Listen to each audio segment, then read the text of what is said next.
Hello everyone और स्वागत है आप सबका एक और एपिसोड में गट टॉक्स विद लिव लाइवली के। आज हमारे साथ हैं यंग हसलर और एंटरप्रेन्योर जो अपने बड़े बड़े ड्रीम्स के लिए दिन रात मेहनत कर रहे हैं। Please welcome Pranshul Agrawal. Thank you Sheetal for inviting me to this podcast. आज हम जिस चीज़ की बात करना चाह रहे हैं मुझे पर्सनली बहुत इंटरेस्ट करता है, इसलिए मैं बहुत खुश हूँ कि मैं यहाँ पर हूँ। आप एक यंग एंटरप्रेन्योर है, आई एम श्योर आपकी लाइफ थोड़ी ऑन द गो ही रहती होगी। In that case I would like to ask you कि आप अपनी प्रोफेशनल लाइफ कैसे मेंटेन करते हैं और अपना वर्क रूटीन कैसे बैलेंस रखते हैं। As you rightly said, like मेरी लाइफ में बहुत ट्रैवल है, लेट्स से क्योंकि मैं फार्मा इंडस्ट्री से बिलोंग करता हूँ तो I need to travel to various places for exhibitions, for client meetings and definitely उसकी वजह से मेरे फूड हैबिट्स बहुत डिफरेंट हैं। क्योंकि क्या होता है कि आप दूसरे कंट्रीज़ में जाते हैं तो वहाँ डिफरेंट काइंड ऑफ फूड मिलता है, स्लीप साइकिल्स चेंज हो जाती हैं, तो it is definitely difficult to maintain. But personally I don't think a lot about it because when I feel कि हम किसी चीज़ पे बहुत ज़्यादा प्रेशर डालते हैं तब उसका प्रेशर फील होता है। इसलिए मैं अपनी हेल्थ मेंटेन करने के लिए बेसिक चीज़ों पे फोकस करता हूँ रादर देन मैं सोचूं कि मुझे हर चीज़ करनी है। आपकी कुछ 2-3 बेसिक चीज़ें जो आप मेंशन कर रहे हैं। I think hydration is pretty simple thing जो हम कर सकते हैं। सेकेंड इज़ कि जब भी हम कोई खाना खा रहे हैं so we are a little bit conscious about what we are eating. ऐसा ना हो कि हमें जो सामने दिखा हमने वो खा लिया, वो हमें बिल्कुल भी नहीं करना चाहिए। एंड थर्ड इज़ कि I do take some help of supplementation. So आपका तरीका है to keep it easy. Overall health को लेकर आपका क्या आउटलुक है? आई पर्सनली थिंक जो हेल्थ है वो हमारे लाइफ का बहुत इंपॉर्टेंट पार्ट है, बट आजकल इस फास्ट पेस एनवायरनमेंट में जिसमें इवन अगर मैं अपनी बात करूँ, मैं अपने एज ग्रुप की बात करूँ या इवन मैं अगर बात करूँ थोड़े से एम्बिशियस लोगों की, प्रोफेशनल एम्बिशियस लोगों की, वो हेल्थ को इतना सीरियसली नहीं लेते। उन्हें लगता है कि हेल्थ तो बस एक पार्ट है, किसी ना किसी तरीके से ठीक हो जाएगी, कभी ख़राब हो जाएगी तो उस पर काम कर लेंगे। हेल्थ को बहुत फोकस नहीं करते हैं। बट वेराज जो मैं हूँ, मैं बिलीव करता हूँ कि हमें प्रिवेंटिव केयर की तरफ देखना चाहिए, ना कि रिएक्टिव केयर की तरफ देखना चाहिए। मैं आज से ही इन्वेस्ट कर रहा हूँ अपनी हेल्थ में ताकि लॉन्ग टर्म में मेरी हेल्थ अच्छी रहे। मैं एक लॉन्ग लाइफ जीऊँ तो मैं वो लॉन्ग लाइफ बिना मेडिसिन के जी पाऊँ और बिना किसी हेल्प के जी पाऊँ और खुद से जी पाऊँ एक हेल्दी लाइफ। तो वो that is a life living worth. But मुझे ऐसा लगता है कि लाइफ काफ़ी डिफ़िकल्ट भी है, थोड़ी फास्ट भी हो गई है, तो ऐसी लाइफ में वर्कआउट करना, अच्छी स्लीप लेना, अच्छा खाना पीना, सप्लीमेंट्स का भी ध्यान रखना, ये सब कुछ थोड़ा एग्जॉस्टिंग सा हो जाता है। इस चीज़ को लेके आपका क्या सजेशन है? सी आई टोटली एग्री कि जो आप कह रहे हो टफ तो है, ईजी तो नहीं है, बट करना भी उतना ही ज़रूरी है। जैसे काम है, हम काम को जितना प्रायोरिटी देते हैं, अगर हम इन चीज़ों को भी उतनी ही प्रायोरिटी देंगे तो हमारे लिए ये चीज़ें एक ऐसा नहीं रहेगा, एक कॉम्प्रोमाइज़ नहीं रह जाएंगी। आज हम ऐसे हेल्थ के बारे में सोचते हैं कि चलो आज नहीं खाया, कम सो लिए तो क्या फ़र्क पड़ता है। और ये जो माइंडसेट है, ये माइंडसेट ही रीज़न है कि हमें लगता है टफ है। अब जब काम में कोई टफ चीज़ आती है तब तो हम उस पर पूरा फोकस करके कोशिश करते हैं कि हम इसको गो थ्रू कर लें। तो why not with our health. और ये भी हमने देखा है कि 20s में और अर्ली 30s में people do take it lightly कि हाँ जैसा है वैसा है। फिर एक सर्टेन एज के बाद जब एक्चुअली हेल्थ इश्यूज होने लग जाते हैं तब लोग थोड़े ज़्यादा सीरियस होते हैं। हाँ, मतलब अगर इसको मैं एक एग्जांपल से समझाऊं तो लेट्स से अगर हम एक किड की बात करते हैं कि let's say 10 to 11 year kids, और हमने अपने पेरेंट्स से भी ये बात सुनी ही है that it does not matter what you eat, right, you are very young, you will be just fine, right.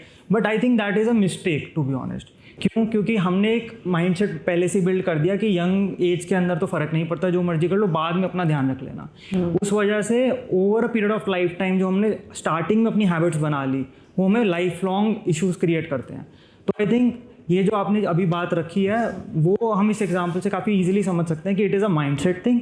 Secondly, हम अपनी बॉडी को बहुत लाइटली लेते हैं क्योंकि जो लेट्स से किड है अगेन वो ईजिली हील तो कर जाता है, बट लेट्स से अगर उसकी एक बोन फ्रैक्चर हुई और वो बोन बारी फ्रैक्चर होती है तो इवन डॉक्टर से कि भाई अब ये बोन वीक हो गई है, इसका ध्यान रखने की नीड है, even if you are a kid. So same is with our health. अगर वो बारी हम डिटोरिएट करेंगे, हम ध्यान नहीं देंगे तो एक टाइम डॉक्टर कहेगा कि भाई अब ध्यान रखो, अपना पूरा ड्रास्टिक लाइफस्टाइल चेंज करो, और उस टाइम वो करना बहुत मुश्किल हो जाता है। गट हेल्थ, ये वर्ड एक बज़ वर्ड है everywhere, on TV, general conversations, social media. इसके बारे में कई मिस इन्फॉर्मेशन भी हमें देखने सुनने को मिलती है। आपका आउटलुक क्या है गट हेल्थ को लेकर? सी आई थिंक गट हेल्थ को हम अगर इजी तरीके से समझना चाहें, we can think of it as a root. जो जैसे एक प्लांट का रूट होता है, ऐसे गट हेल्थ एक हमारे बॉडी का आप रूट कह सकते हो। और अगर आप रूट का ध्यान रखते हो तो आपकी ओवरऑल हेल्थ पे एक अच्छा इंपैक्ट आता है, because gut health is actually related to everything. आप ये नहीं कह सकते कि गट हेल्थ सिर्फ डाइजेस्टिव इशूज से रिलेटेड है, बिकॉज आज के टाइम में क्या है कि गट का वर्ड सुनते ही हमें सिर्फ हमारे डाइजेशन सिस्टम सुनाई देता है, बट एक्चुअल में जो हमारी गट है, जैसे हम ब्रेन हेल्थ की बात करते हैं, ऐसी गट हेल्थ भी उतनी इंपॉर्टेंट है और ये भी आपस में भी इंटरलिंक्ड है। तो जैसे ब्रेन हमारे सारे ऑर्गन्स के फंक्शन से लिंक्ड है, राइट, एवरीथिंग से लिंक्ड है। सिमिलरली गट हेल्थ जो है वो भी हमारे हर एक ऑर्गन से लिंक्ड है, हमारे मेंटल हेल्थ से लिंक्ड है।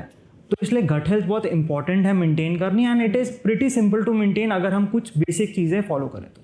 राइट, जैसे आपने हमें बताया कि गट हेल्थ और ब्रेन हेल्थ ये इंटरलिंक्ड हैं, right.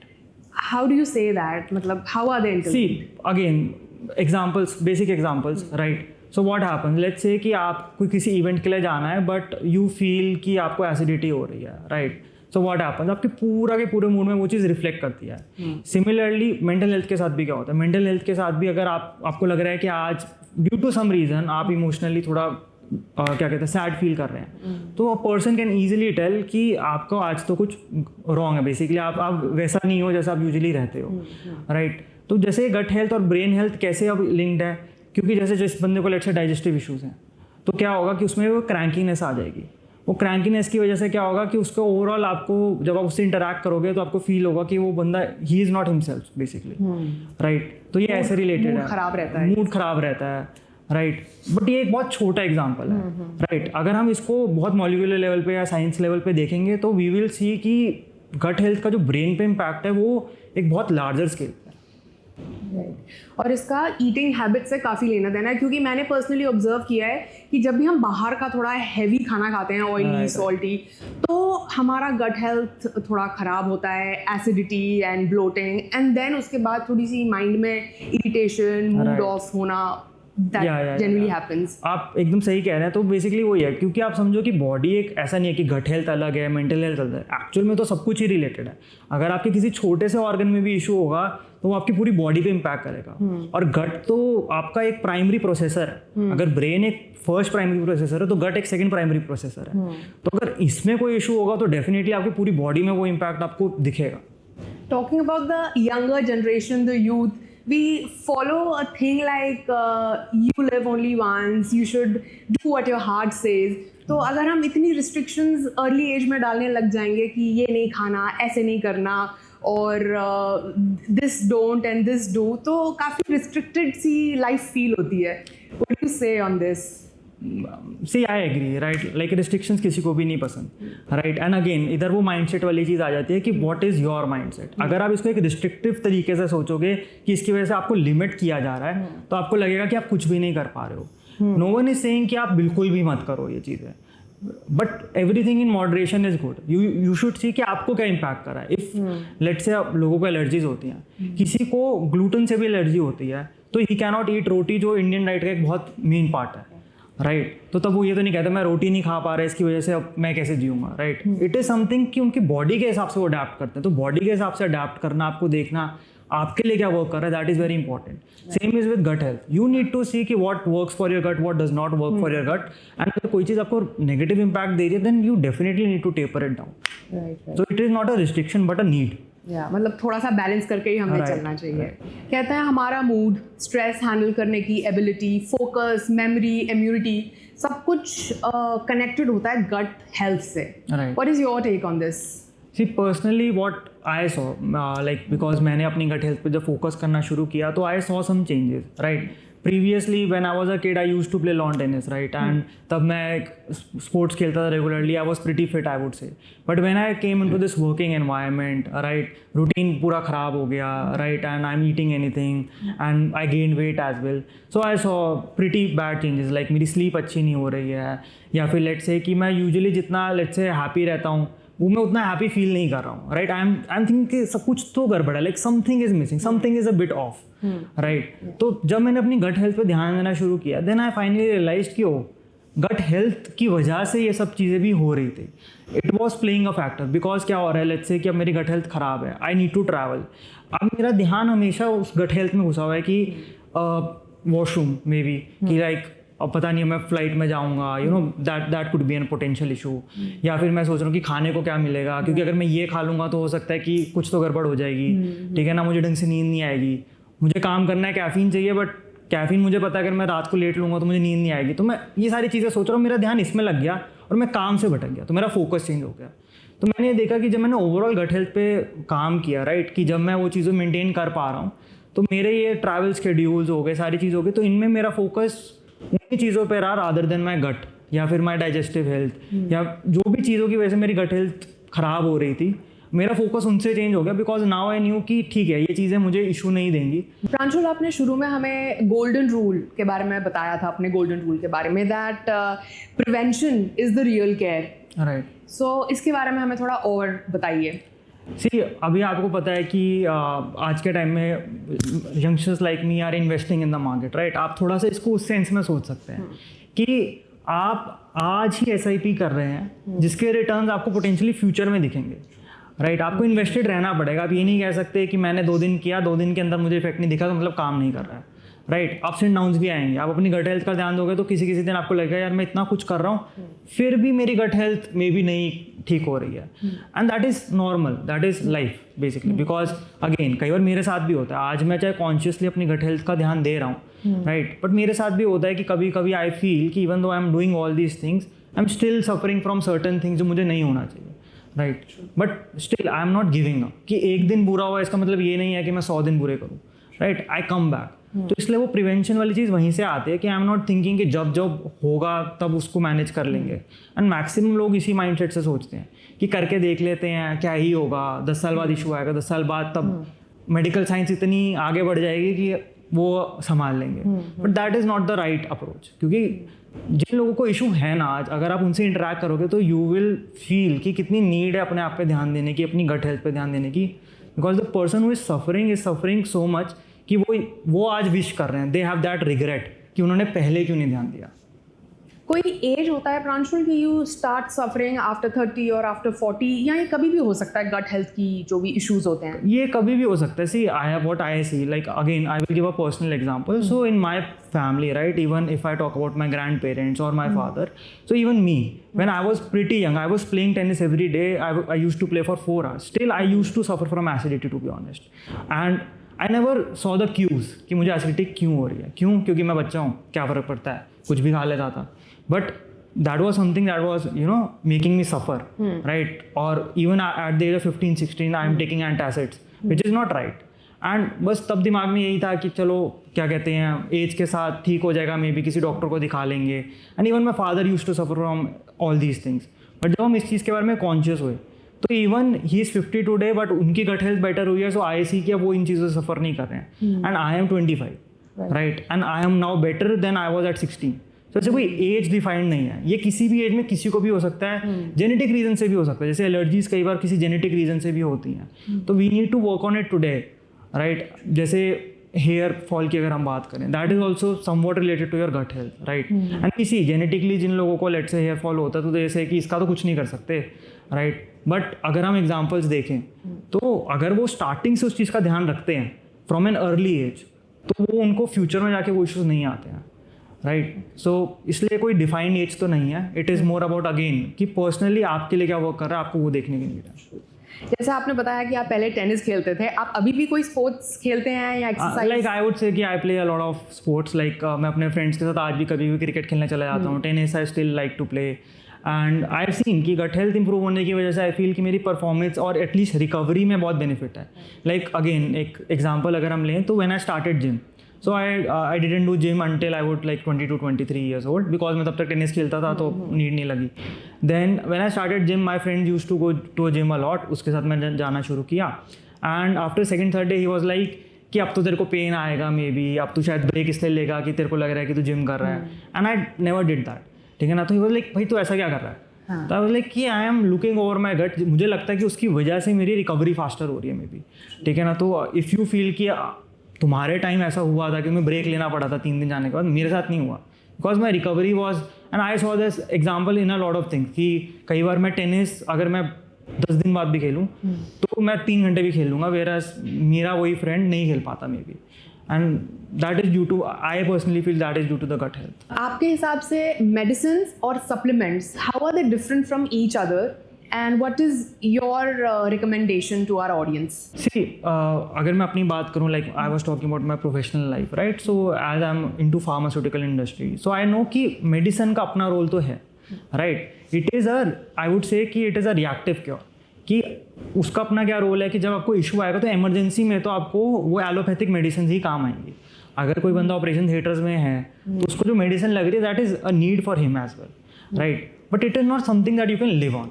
And if you are living on medicine then definitely your quality of life is not that good because you are dependent on it. Again अभी हम जैसे फूड हैबिट्स की बात कर रहे थे, तो वी नो कि अगर एक शुगर पेशेंट है तो वो क्या खा सकता है, क्या नहीं खा सकता. अगर उसने मेडिसिन ली है तो वो क्या ले सकता है, क्या नहीं ले सकता. Again he needs to follow. तो लाइफ अपने आप अगर आप अपना आज ध्यान नहीं रखोगे, कभी ना कभी अपना ध्यान रखने के लिए आपको फोर्स कर देगी. सो मेडिसिन का रोल रिएक्टिव है, बहुत इंपॉर्टेंट है. But at the same time I work in to nutraceutical industry as well. Like we have a brand called Purovin nutrition, जिसके अंदर हम जिम सप्लीमेंट्स करा देते हैं. आई से कि सप्लीमेंट्स का रोल भी बहुत इंपॉर्टेंट है बिकॉज जो चीज़ आपको नहीं मिल रही मे बी आपके डेली लाइफ से ड्यू टू सम लिमिटेशंस, वो ये सप्लीमेंट्स फुलफिल करते हैं. बट अगेन सेम कि वो फुलफिल करते हैं जो मिल नहीं रहा. आप ये नहीं कह सकते सप्लीमेंट्स पे भी अपनी लाइफ जियो कि आप डेली बेसिस पे तो कोई ध्यान रख नहीं रहे अपनी चीज़ों का, ठीक है ना? आप वैसे नहीं अपना प्रोटीन इनटेक देख रहे हो और आप वे प्रोटीन ले जा रहे हो बस. That will not actually fulfil the purpose. It is just to maybe supplement और for another word complement what you are already doing. It is an addition, not your main source. तो supplement का भी अपना role है. But again क्योंकि market में आजकल supplements natural तरीके के भी अवेलेबल हैं, उनके कोई साइड इफेक्ट्स नहीं है. बिकॉज पहले थोड़ा ऐसा होता था कि क्या कहते हैं केमिकल बेस्ड सप्लीमेंट्स थे तो उनके साइड इफेक्ट्स भी हो सकते थे. बट आजकल मार्केट में नेचुरल सप्लीमेंट्स हैं जिसकी वजह से क्या है कि एटलीस्ट अगर आप वो खाओगे तो आपको जिस चीज़ की नीड है वो तो मिलेगी, प्लस साइड इफेक्ट्स नहीं मिलेंगे. सो सप्लीमेंट्स का भी रोल बहुत इंपॉर्टेंट है. बट ये दोनों बहुत दूसरे से अलग हैं और आप दोनों पे अपनी लाइफ में डिपेंड कर सकते हैं. मैंने कई ऐसे वीडियोस देखी हैं फिटनेस इन्फ्लुएंसर्स की. They eat well, they have a good lifestyle, they sleep well, but as they get up in the morning they pop in many supplements एक ही बार में कि ब्रेकफास्ट से पहले ये, ब्रेकफास्ट के बाद ये. To much of supplements for self care, इसके बारे में आप क्या कहेंगे? I think excess of anything is bad. Yeah. Even if you are eating an apple, right? And अगर आप वो एक apple is good for you, ठीक है ना? And if you eat 10 apples, then definitely उसका आपको हो सकता है कुछ तो इशू फील होगा. Same with supplements. आपको ये रिकग्नाइज करने की नीड है कि आपको क्या नीड है. लाइक हमें पता है कि एज एन इंडियन पर्सन और may be you know diet में हमारे B12 कम है वेजिटेरियन लोगों के, राइट? और मे बी विटामिन D3. तो यू नीड टू सी कि आपको क्या नीड है. बट अगर आप कहो कि ओमेगा अच्छा होता है तो सबके लिए अच्छा होता है, अगर आपको नीड नहीं है तो आपकी बॉडी वैसे भी अगर आप ओमेगा का सप्लीमेंट खाओगे वो रिजेक्ट कर देगी, right? So it is like that. तो too much of anything is bad. I am not saying कि कोई इन्फ्लुएंसर को नॉलेज है कि नहीं, that is a different thing. Maybe उनको उन चीज़ों की नीड है बट उनको ब्लाइंडली फॉलो करना is definitely not right. For someone जिसने बस अभी अभी स्टार्ट की अपनी गट हेल्थ का ध्यान रखना एंड टेकिंग प्रिकॉशंस, उसके लिए आप क्या सजेस्ट करेंगे? और अगर कोई उनको इश्यूज हैं तो how should they start this? See, I think it is pretty cliche though, right? But it is important. Small steps at a time, gradual steps. अगर आज ही आप देखोगे कि आपको 1000 सीढ़ियाँ चढ़नी है तो वो आपको लगेगा कि कभी नहीं होने वाला, राइट? तो स्मॉल स्टेप्स में वही सिंपल हैबिट्स, सी कि आप कितना हाइड्रेट कर रहे हो अपने आप को, तो start with hydration. Easy fixes, right? Sleep cycle again you can easily fix it, ठीक है ना? We are scrolling, we are on social media, right? We sometime we know that we should sleep but we are not sleeping. We just want to extend our day, right? So stop doing that. Again be conscious about that. Then your eating habit, what you can control. ना कुछ लोग इसमें I would say that is excuse, and वो excuse कई बार मैं कहूँगा मैं भी बना देता हूँ कि कुछ नहीं मिला खाने को, जो मिला लेट से कुछ बहुत शुगरी चीज़ मिली, I know it is bad for me, नहीं यार सुबह से कुछ नहीं खाया, खा लेते हैं, क्या फ़र्क पड़ता है, ठीक है ना? Maybe stop doing that, right? So these are some simple things which are very doable, but बस consciously we need to do that. And with time, या एफर्ट्स, एंड विद टाइम जब वो आप स्टेप्स चढ़ना शुरू करोगे you will start enjoying the journey actually, right? And once you start enjoying the journey, then there is no stopping you. But you need to first start and then you need to stick. That is really important. Once that happens, then there is nothing stopping you. And फिर अगर एक दिन ऐसा आ भी है कि you take a step down, you know that you can start again. But अगर starting में ऐसा होता है ना कि 2 दिन के बाद you fail, you feel like यार स्टार्ट करने का कोई फ़ायदा नहीं है. Don't do that. Believe in your self that you can fix your gut, and ये small habits. And then, as I said, I personally recommend Live Lively to a lot of people, right? As soon as I hear that they are facing some gut issues or journal issues as well, I would say that, because first it is natural, 100% natural, no chemicals, right? So इसका कोई नुकसान तो है ही नहीं, तो खा के try कर लो, में भी फ़ायदा ही हो जाए, right? And again this thing is also like, again it is a natural supplement. So I personally also saw this कि स्टिक करना पड़ेगा. यू कैन नॉट एक्सपेक्ट कि 5 दिन में अपना जादू दिखा देगा, राइट? बट आफ्टर 15-20 डेज में be you will feel some effects. ये आपने बिल्कुल सही बात की है कि एक बार आप सेल्फ केयर, गट का ध्यान रखना आपकी आदत बन जाए ना, even then you do this little bit here there for a day और 2, उसके बाद you definitely get back because you know that it is so good for you and it's working right for you. Right. Thank you Pranshul for all the information and your time.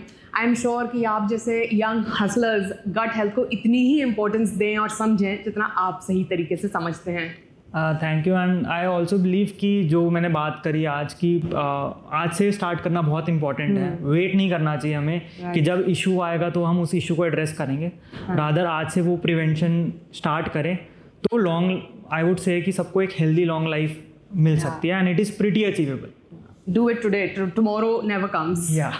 And to all the listeners जो gut health के बारे में जो भी जानना चाहते हैं और इन्फॉर्मेशन गेन करना चाहते हैं, you can go to our website livelively.in. Don't forget to subscribe to our YouTube channel for more amazing content on wellness and gut health. Just hit the bell icon and stay updated.